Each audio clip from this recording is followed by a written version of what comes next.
বিসমিল্লাহির রহমানির রহিম। আউযু বিল্লাহি মিনাশ শাইতানির রাজিম। বিসমিল্লাহির রহমানির রহিম। হে জগতবাসী, হে সকল ধর্ম ধর্মান্তরের সমস্ত মানুষদের সামনে আজকে উপস্থিত হয়ে আমি কিছু আলোচনা করব।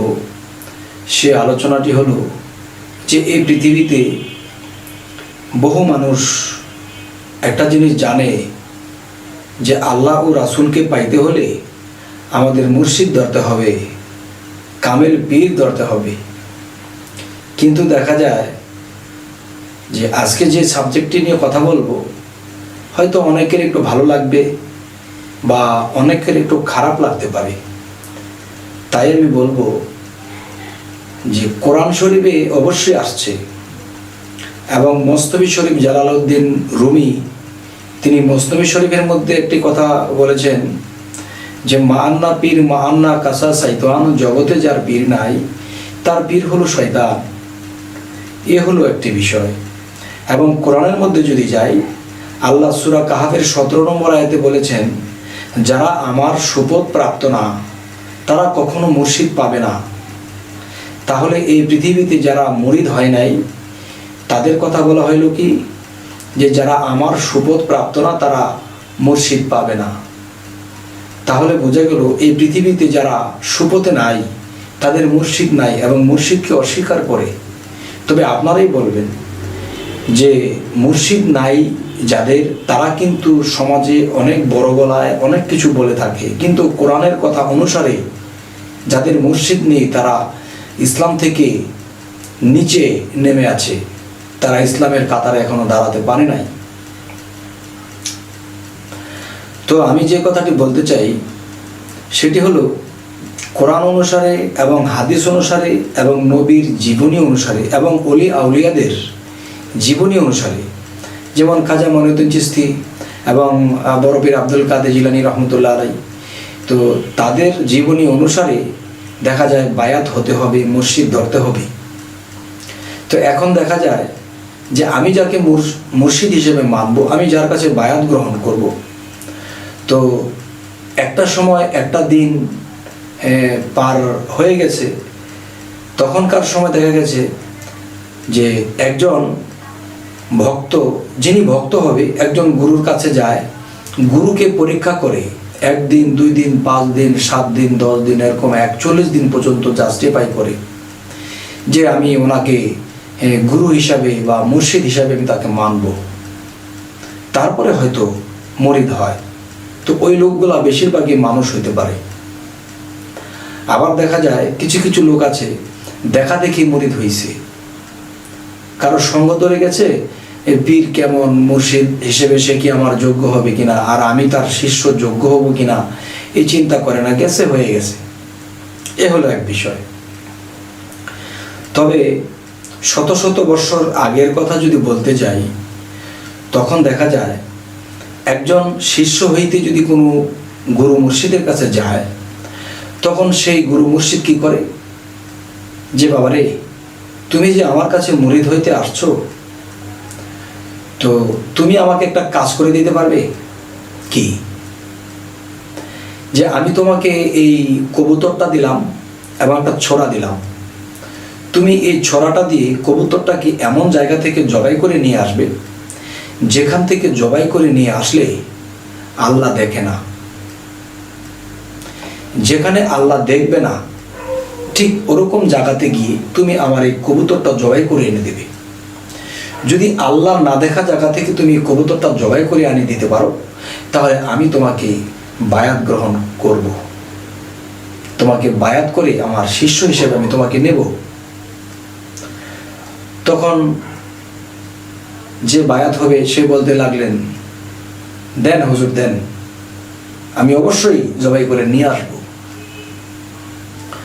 তো সেই ব্যক্তিটা ছোরা এবং কবুতরটি নিয়ে গেল। এখন সে চিন্তায় পড়ে গেল কোথায় গিয়ে জবাই করব। আল্লাহ তো সব জায়গায় দেখে। আচ্ছা, একটা মুরগির খোপের ভিতরে ঢুকে গেল, ঢুকে যাওয়ার পরে তখন সে যখন জবাই করবে, ওহো আল্লাহ তো এখানেও দেখে, যাক বের হয়ে গেল। পরে চলে গেল একটা পুকুরে, পানির তলায় ডুব দিল। ডুব দিয়ে চিন্তা করতেছে আমি পানির তলায় যদি জবাই করি তাহলে তো আল্লাহ দেখবে না। কিন্তু পানির তলায় সে যখন জবাই করতে যাবে তখন বলতেছে আল্লাহ তো এখানেও দেখে, আল্লাহ তো সব জায়গায় দেখে। তখন ছেলেটা ভাবতেছে যে আমার কপালে বুঝি আর মুরিদ হইতে পারবো না, আমি বুঝি আর মুর্শিদ ধরতে পারবো না। তখন সে ব্যর্থ হলো। তখন এই কবুতর এবং ছোড়াটা নিয়ে সে গুরুর কাছে চলে আসলো। আয়সা বলতেছে বাবা আমাকে ক্ষমা করবেন, আমার কপালে বুঝি মুরিদ নাই, কারণ আপনি বলেছেন যেখানে আল্লাহ না দেখে সেখান থেকে আমি এই কবুতরটা জবাই করে নিয়ে আসবো। আমি তো বাবা পারলাম না, আমার কপালে মুরিদ নাই, আমি বুঝি আপনার কাছে মুরিদ হইতে পারবো না। কেন বাবা পারলা না কেন? কয় বাবা আমি এক খোপের ভিতরে ঢুকেছি, সেখানে জবাই করবো, আমি ভাবতেছি এখানে তো আল্লাহ দেখে, পানির তলে ডুব দিয়ে করবো, এখানে তো আল্লাহ দেখে, আল্লাহ অদেখা তো কোনো জায়গা নেই, আমি তো বাবা জবাই করতে পারলাম না। আর আমি আপনাকে জবাই করে মিথ্যা কথা বলবো বাবা, এটাও তো পারলাম না। তখন সেই গুরু তাকে মাথায় হাত বুলিয়ে কাছে ডেকে তার বুকে মিশালো। বাবারে এরকম কত লোক আমার কাছে এসেছে, এরকম জবাই করে আমার কাছে দিয়ে গেছে, সে নাকি বলেছে যে আল্লাহ দেখে নাই, এমন জায়গা থেকে জবাই করে নিয়ে আসছি। সে যখন মুরিদ হওয়ার আগেই মিথ্যা বলেছে এবং এই সম্বন্ধে যার জ্ঞান নাই, তাহলে সে মুরিদ হইবার যোগ্যতা তার নাই। তখন তাকে বুকে জড়িয়ে বললো যে বাবা তুমি জবাই করে যদি আনতে আর যদি বলতে আল্লাহ দেখে নাই, তুমি তো তখনই বাদ হয়ে যাইতে। এখন তুমি এটা জবাই করে আনতে পারো নাই, আল্লাহ দেখে সব জায়গায়, তাহলে তুমি মিথ্যাও বলতে পারো নাই, তাহলে তুমি তো ভক্ত হইবার যোগ্য বাবা। তখন একে মুরিদ করলেন।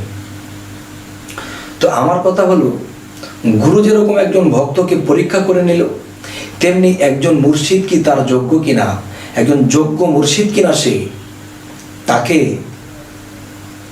সমস্ত কিছু দায়ভার তার উপরে সমস্ত কিছু দিয়ে যখন তাকে মানতে শুরু করবে, তখন সে কি তার মুর্শিদ হওয়ার যোগ্য কিনা একজন ভক্ত তাকে পরীক্ষা করতে হবে। এরপরে বায়াতের চিন্তা, মুরিদের চিন্তা। কিন্তু দেখা যায় এই জগতে কেউ দেখা দেখি গেছে, কেউ শোনাশুনি হয়ে গেছে। তাহলে বাবা আমি বলবো যে এই যে মানব জীবনটা আমি একজনের চরণে দিয়ে দেব, একজন মুর্শিদের চরণে দিয়ে দেওয়া মানে কি একজন রাসূলের চরণে দিয়ে দেওয়া, আর রাসূলের চরণে দিয়ে দেওয়া মানে আল্লাহর চরণে দিয়ে দেওয়া। তাহলে আজকে আমরা কি করতেছি? আমরা যেভাবে চলছি, যেভাবে করতেছি এবং যেভাবে মুরিদ হইতেছি, এটা আসলে হাকিকত হয় না।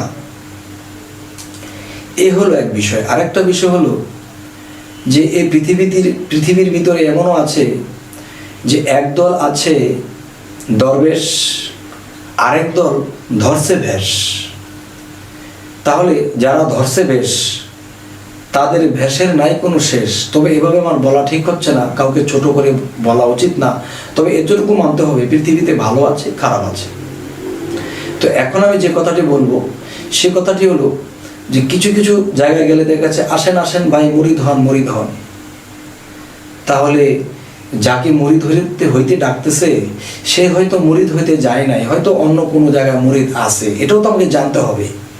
ভাই আসেন মুরিদ হন, তাহলে এটা কি? তাহলে এটাকে আমি বলবো যে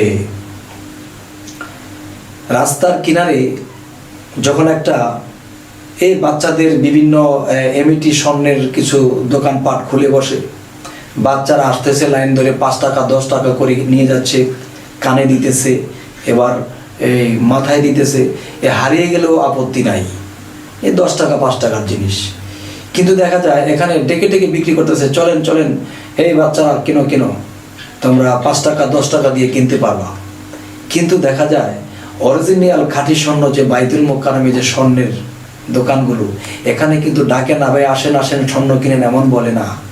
কারণ যার খাঁটি সোনার দরকার তিনি অবশ্যই যাবে এবং সে স্বর্ণটাকে জাস্টিফাই করবে এবং যদি খাঁটি স্বর্ণ হয় তারপরে দাম দরজ করবে, এরপরে মেমো করবে, এরপরে মাপ দিয়ে সেই স্বর্ণটাকে দিয়ে আসবে। রাস্তায় যদি পুলিশে ধরে তুমি স্বর্ণ কোত্থেকে আনলা, তখন এই মেমোটা দেখাবো আমি অমুক দোকান থেকে কিনেছি, তখন পুলিশও তাকে ছেড়ে দেবে। তাহলে দেখা গেছে যারা অরিজিনাল স্বর্ণ বিক্রি করে তারা ডাকাতাকি করে না, তার জ্ঞানেই সাড়া দেবে।